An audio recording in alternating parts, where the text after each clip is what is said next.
Apple cider vinegar has become one of the most talked about remedies for weight loss.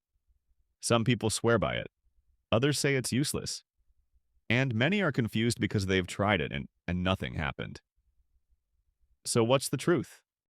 In this video, you're going to understand the real reason why apple cider vinegar can help with weight loss, why it works for some people and not for others, and why most people use it in a way that completely cancels its benefits. And stay with me, because later in this video we'll also talk about how to use it correctly, what mistakes almost everyone makes, and why apple cider vinegar is not a magic fat burner, but can still be surprisingly useful when you understand what it actually does in the body. Let's start by clearing up the biggest misunderstanding. Apple cider vinegar does not burn fat. If you came here thinking vinegar melts fat cells, that's not how the body works. There's no food, drink, or supplement that directly burns fat on its own. So if apple cider vinegar doesn't burn fat, why does it help some people lose weight? The answer is much more interesting and much more useful. Apple cider vinegar doesn't work at the level of fat. It works at the level of blood sugar, insulin, digestion, and appetite regulation. And those systems decide whether weight loss is easy or feels impossible. To understand this, we need to talk about what really blocks fat loss in most people. For the majority of adults, the main obstacle to losing weight is not eating too many calories in general. It's living in a constant state of blood sugar instability. Every time you eat refined carbohydrates or sugar, blood glucose rises quickly. In response, your body releases insulin. Insulin's job is to move glucose into cells. But insulin has another role. It tells the body to store energy. When insulin is high, fat burning is low. When insulin is constantly high, fat loss becomes very difficult. This is why many people feel stuck. They're eating less, trying harder, but their metabolism is working against them. Now here's where apple cider vinegar enters the picture. Apple cider vinegar is acidic, and that acidity has specific effects inside the body, especially when consumed before or with meals.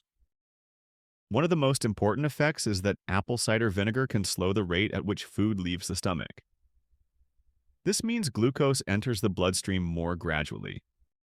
When glucose rises more slowly, insulin response is lower. When insulin response is lower, the body is less likely to store fat and more likely to access stored energy. This doesn't sound dramatic, but over time it makes a real difference. Think of it like this. If your blood sugar looks like a roller coaster every day, weight loss feels chaotic. Hunger appears suddenly. Cravings feel urgent.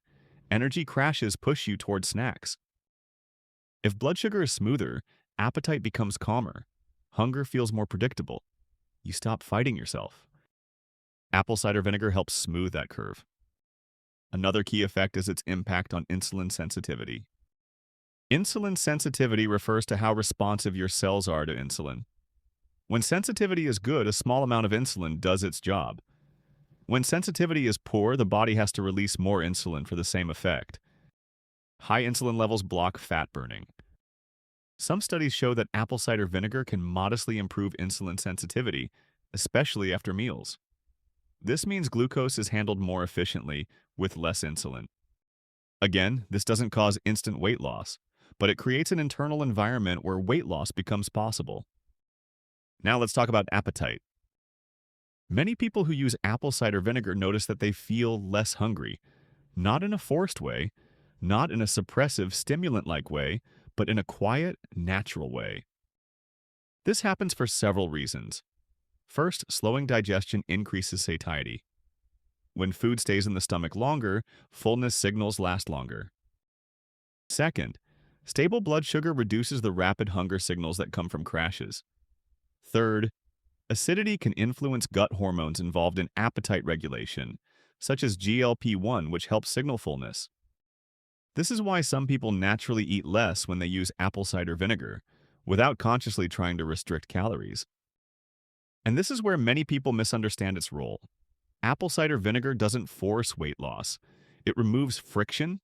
It removes some of the biological resistance that makes weight loss feel like a constant battle. But there's another layer that almost nobody talks about. Digestion. Many people today have low stomach acid, even though they think the problem is too much acid. Low stomach acid impairs protein digestion, mineral absorption, and proper signaling to the intestines. This can lead to bloating, discomfort, cravings, and incomplete digestion. Apple cider vinegar can temporarily increase acidity in the stomach, supporting digestion, especially when used before meals. Better digestion leads to better nutrient absorption, better satiety signals, and less desire to keep eating. And that matters for weight regulation. Now, at this point, some people are thinking, if it's this helpful, why doesn't it work for everyone? This is where we need to be very clear. Apple cider vinegar helps in specific contexts. If someone's weight struggles are driven by blood sugar swings, insulin resistance, appetite dysregulation, or digestive issues, apple cider vinegar may help. If someone's weight struggles are driven by chronic stress, sleep deprivation, hormonal imbalances, emotional eating, or ultra-processed food addiction, vinegar alone won't fix that. This is one of the biggest mistakes people make.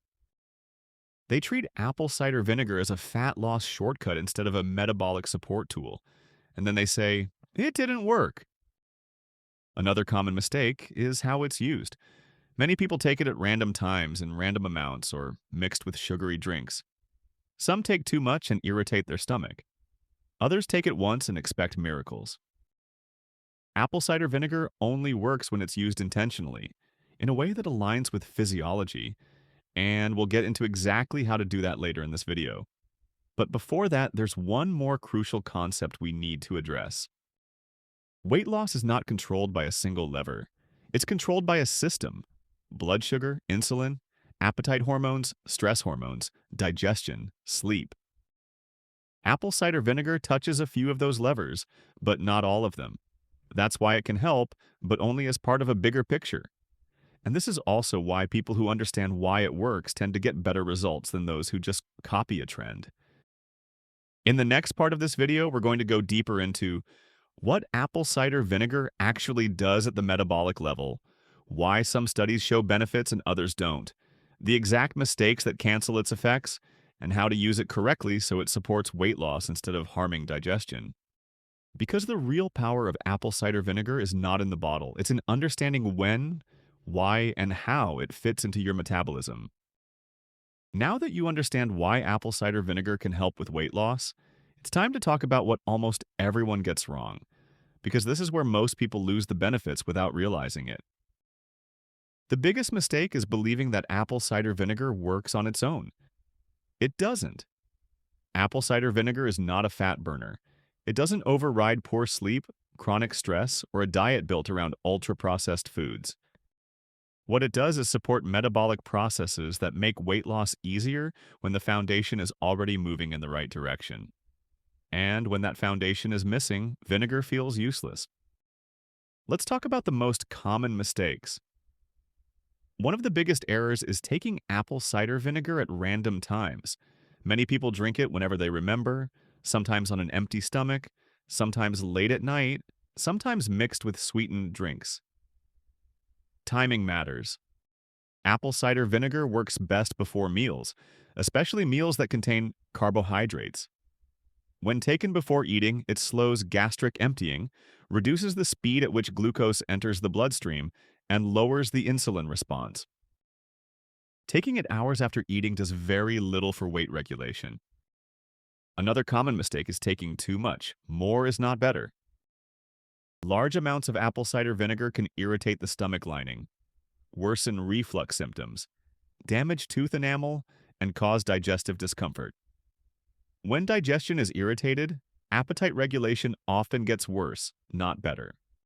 Small, consistent amounts are far more effective than large doses. Another mistake is using low-quality products. Not all apple cider vinegar is the same. Many commercial products are filtered, pasteurized, and stripped of the compounds that make them useful. These versions still taste acidic, but their biological effect is weaker.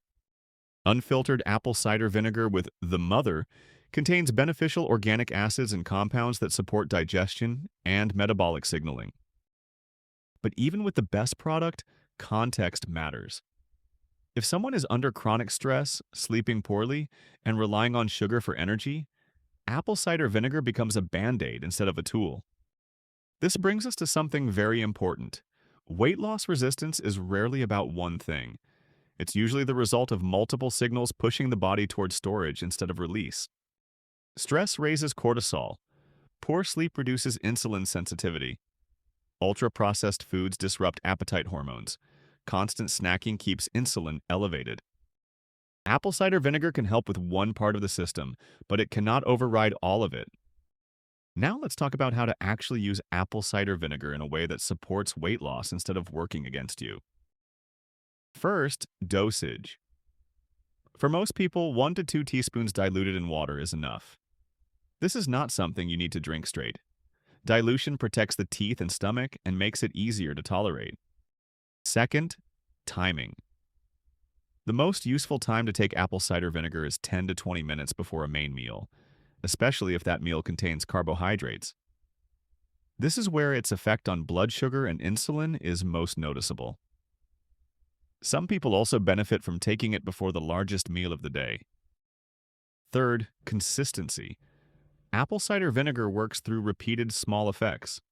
One dose will not change anything, but using it consistently over weeks can contribute to improved metabolic patterns. Fourth, pairing.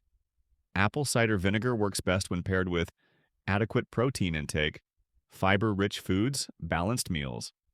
If meals are built around refined carbohydrates and sugar, vinegar can only do so much. Now let's talk about expectations. Apple cider vinegar does not cause dramatic, rapid weight loss. If someone loses weight while using it, it's usually because appetite is calmer, blood sugar is more stable, cravings are reduced, portion sizes decrease naturally. Weight loss becomes a side effect of better regulation, not forced restriction. For many people, this can mean losing a few pounds per month, which over a year can become a significant and sustainable change. And that's the key word, sustainable. Now there's one more important layer to this conversation: gut health. Apple cider vinegar may support digestion in people with low stomach acid. Better digestion leads to better nutrient absorption, better satiety signaling, and fewer cravings. But for people with active ulcers, severe reflux, or sensitive stomachs, apple cider vinegar may not be appropriate. This is why listening to your body matters. If apple cider vinegar causes discomfort, it's not a sign you should push through. It's a sign to adjust or stop. Another misconception is that apple cider vinegar detoxes the body. Your liver and kidneys detox your body. Vinegar does not cleanse toxins. What it does is support metabolic processes that reduce stress on those systems. And finally, let's talk about why apple cider vinegar became popular in the first place. It's simple. People noticed that when they used it correctly, eating felt easier. Cravings softened. Hunger was less aggressive. Control returned. That's powerful. Not because vinegar is magic, but because it reveals how much metabolism depends on regulation, not restriction. Apple cider vinegar helps when it supports blood sugar stability, reduces insulin spikes, improves digestion, enhances satiety. It fails when it's treated as a shortcut, and that's the real reason behind the mixed opinions. So here's the bottom line. Apple cider vinegar doesn't cause weight loss. It removes some of the obstacles that prevent weight loss. It helps your body do what it already knows how to do when the conditions are right. Used correctly, it can be a simple, low-cost tool that supports healthier eating patterns and metabolic balance. Used incorrectly, it becomes another trend that people blame when it doesn't deliver miracles. And now you understand the difference. Because real health is not about tricks. It's about understanding how your body works and working with it, not against it.